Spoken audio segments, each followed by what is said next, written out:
All right, so I want to read to you this book, Sacred Rhythms. So we're doing this. I'm on page 56, y'all, and it's talking about.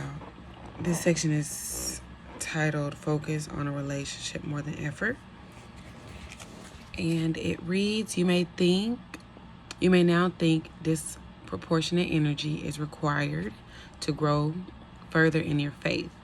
And that would be frightening. It's like, what do I have to do, God? What's so good about it? I know I just kind of stopped. What's so good about having a relationship with God is that He's not asking you to do, He's asking you to be. Right? So continue. If moving to successive doors of maturity required additional time and effort from you, there would never be enough hours in the day to accomplish maturity.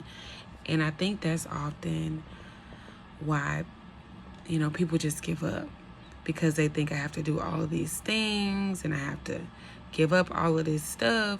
But really, the closer you get to Christ, the easier giving up those things become. The time that you spend with Him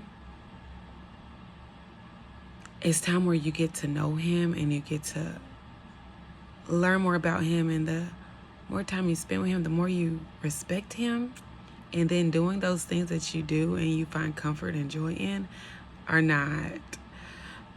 they don't bring joy to you anymore. And just being with God becomes your joy and peace. All right, let's continue. Okay, but you are not accomplishing anything. You are developing a relationship. Jesus is drawing you into closer fellowship with Him. What you once did alone, oh my gosh, this got me out. What you once did alone, you now do with Him. And why this one gets to me, and I guess I don't even like saying this, like as a single mom, it just seems like we have to do so much by ourselves, even if they are financially supportive with the kids and things like that. It just seems like we do a lot. And I'm so blessed to have help from my mom. Oh my gosh, so much. My dad, my sisters, like in every season, He gives me somebody to be able to help me. So I don't even feel comfortable saying single mom.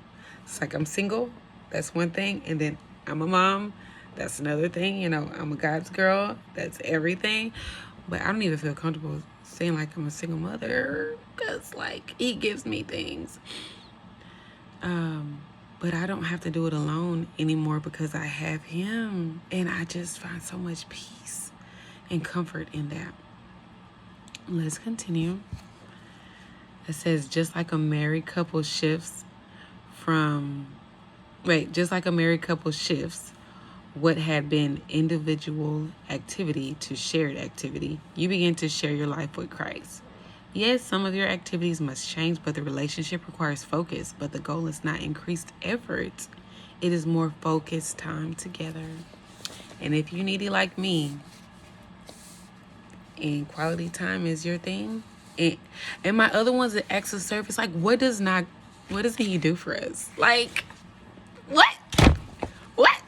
He's everything. So yeah. So there is no loss in this transitioning from, doing things and having relationships with people outside of Christ. It's only gain with Christ. I guess I'll continue. Paul explains that anything standing between him and Christ is the actual loss. Severing ties with things that keep you from Christ is gain. Much like a hot air balloon, if it would take flight, it must be freed of weights that keep it from the ground. Be willing to cut those portions of your life that are incompatible with your growing relationship with our Lord. It says, be willing to cut. Be willing to cut.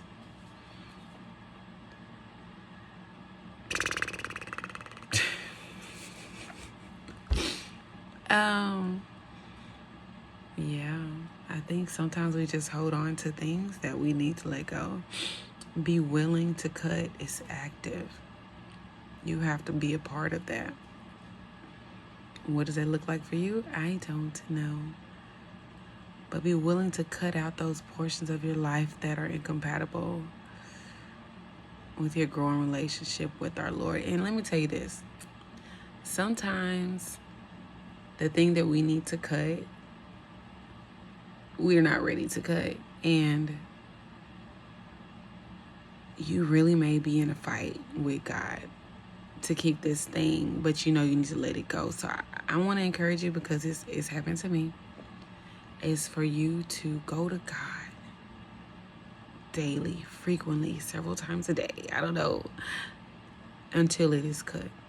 And he will cut that thing. He will cut it.